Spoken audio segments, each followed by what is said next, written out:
अत्यंत महत्त्वपूर्ण अपडेट पाहतो हा व्हिडिओ आपण शेवटपर्यंत पाहावा। 7वा वेतन आयोग सुधारित वेतन निश्चिती वेतन कमी ठरत असल्यास पुढील टप्प्यावर निश्चितीचा मोठा निर्णय। 3 महत्त्वपूर्ण आपण शासन निर्णय समोर पाहणार आहोत। हा व्हिडिओ आपण शेवटपर्यंत पाहावा। 20 फेब्रुवारी 2026।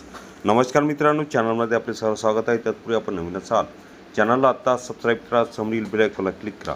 निश्चितच नवनवीन अपडेट अखिल तामसर क्लासेस चॅनलमार्फत सतत आपल्याला पाहायला मिळतील। पाहूया सविस्तर। 7व्या वेतन आयोगाच्या अंमलबजावणी दरम्यान वेतन निश्चिती करताना कर्मचाऱ्यांचे आर्थिक नुकसान होऊ नये यासाठी शासनाने एक महत्त्वपूर्ण 7वा वेतन आयोग महाराष्ट्र शासन निर्णय ग्रामविकास विभागाने 18 फेब्रुवारी 2026 रोजी निर्गमित केला आहे।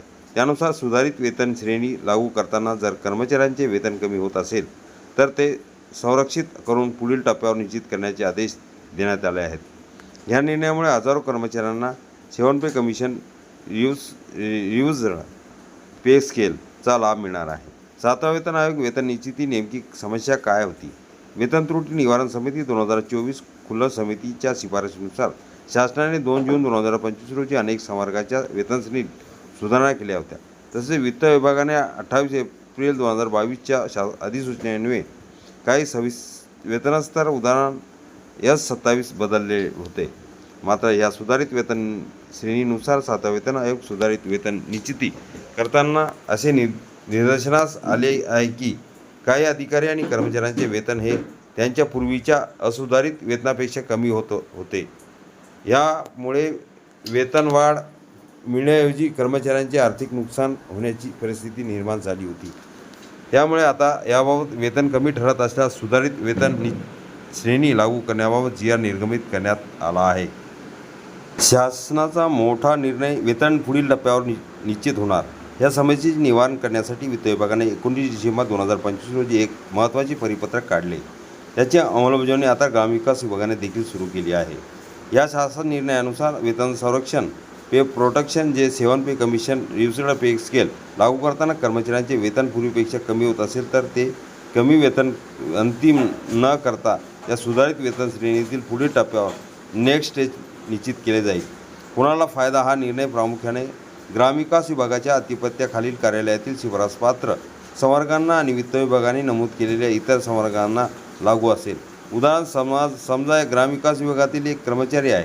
7वा वेतन आयोग लागू होण्यापूर्वी तो S14 वेतन श्रेणीमध्ये कार्यरत होता आणि त्याचे मूळ वेतन 52,000 होते। नंतर 7वा वेतन आयोग लागू झाल्यानंतर त्याच्या पदासाठी S15 ही सुधारित वेतन श्रेणी लागू करण्यात आली। वेतन निश्चिती करताना S15 मधील योग्य टप्पा धरून त्याचे नवीन वेतन 51,700 इतके निश्चित झाले आहे। मात्र येथे अडचण निर्माण झाली, कारण सुधारित वेतन श्रेणी निश्चित झालेले वेतन हे जुन्या वेतनापेक्षा कमी होते। अशा परिस्थितीत 7वा वेतन आयोग महाराष्ट्र शासन निर्णयानुसार वेतन कमी होऊ देणे योग्य नसल्याने वेतन संरक्षणाची तरतूद लागू होते। म्हणजे सुधारित वेतन श्रेणीत जर नवीन वेतन हे जुन्या वेतनापेक्षा कमी ठरत असेल तर त्या कर्मचाऱ्यांचे वेतन थेट पुढील टप्प्यावर निश्चित करणे बंधनकारक आहे। त्यामुळे 51,700 ऐवजी पुढील टप्पा असलेले 53,200 हे वेतन कर्मचाऱ्याला मंजूर करण्यात आले। या प्रकारे जुन्या वेतनापेक्षा कमी वेतन होणार नाही याची खात्री करून देण्याची प्रक्रिया म्हणजे 7वा वेतन आयोग सुधारित वेतन निश्चिती होय।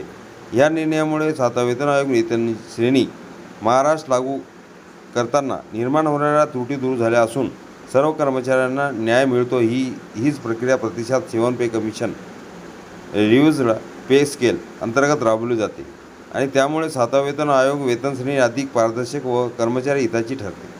7वा वेतन आयोग वेतन श्रेणी काटेकोर पडताळणी आवश्यक। जरी शासनाने कर्मचाऱ्यांच्या हिताचा निर्णय घेतला असला तरी या प्रक्रियेत कोणतीही चूक होऊ नये म्हणून कडक निर्देश देण्यात आले आहेत। 7वा वेतन आयोग वेतन श्रेणी महाराष्ट्राला मधील बदलानुसार वेतन निश्चिती करताना प्रत्येक प्रकरणाची लेखा व कोशागार कार्यालयातील प्रत्येक अडचणी पथकाने पे व्हेरिफिकेशन युनिट काटेकोरपणे तपासणी करणे बंधनकारक करण्यात आले आहे। पडताळणीनंतर वेतन निश्चिती अंतिम केली जाईल।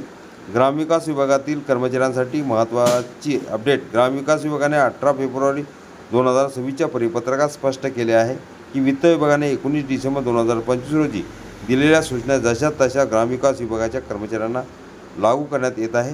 त्यामुळे जिल्हा परिषद आणि व इतर संबंधित कार्यालयामधील कर्मचाऱ्यांनी आपल्या वेतन निश्चितीमध्ये 7 पे कमिशन रिवाइज्ड पे स्केलच्या तरतुदीचा लाभ मिळाला आहे की नाही याची खात्री करून घ्यावी. 7वा वेतन आयोग सुधारित वेतन निश्चिती संदर्भातील हा शासनाने राज्यातील हजारो अधिकारी आणि कर्मचाऱ्यांसाठी दिलासा देणार आहे. वेतन कमी होण्याची भीती दूर करत शासनाने स्पष्ट केले आहे की सुधारित वेतन श्रेणीत आवश्यक असल्यास पुढील टप्प्यावर वेतन निश्चिती केले जाईल. यामुळे 7वा वेतन आयोग वेतन श्रेणी, 7वा वेतन आयोग वेतन श्रेणी महाराष्ट्र आणि 7वा वेतन आयोग महाराष्ट्र शासन निर्णय याबाबतची सर्व माहिती आता स्पष्ट झाली असून संबंधित विभागांनी याची तात्काळ अंमलबजावणी करणे अपेक्षित आहे. हा व्हिडिओ उपयोगी वाटला असेल लाईक, शेअर आणि अखिल तामसर क्लासेस चॅनल लगेच सबस्क्राईब करा. GR पाहूया. 3 वेतन निश्चितीबाबत 19 डिसेंबर 2025चा महत्त्वपूर्ण शासन निर्णय. दुसरा शासन निर्णय आहे 2 जून 2025चा. हे पूर्ण तिन्ही शासन निर्णय अखिल तामसर क्लासेसच्या डिस्क्रिप्शन बॉक्समध्ये लिंक आहे, तिथून डाउनलोड करू शकता.